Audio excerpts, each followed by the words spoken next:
I'm going digital. I have decided to go to school. Hey, Mimi sitaki domo nataka kufuata Yesu. I'm not analog. Come on. I'm going digital. I have decided to go to school.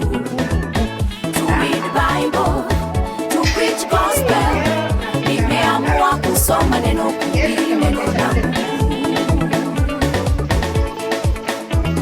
Mwalimu wetu huyu ana mamlaka chini na mbinguni. Hakuna kama Yesu.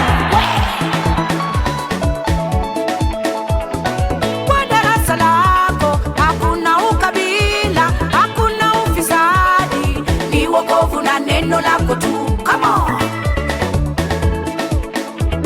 Ukifundisha mwizi neno anawacha wizi. Ukifundisha kahaba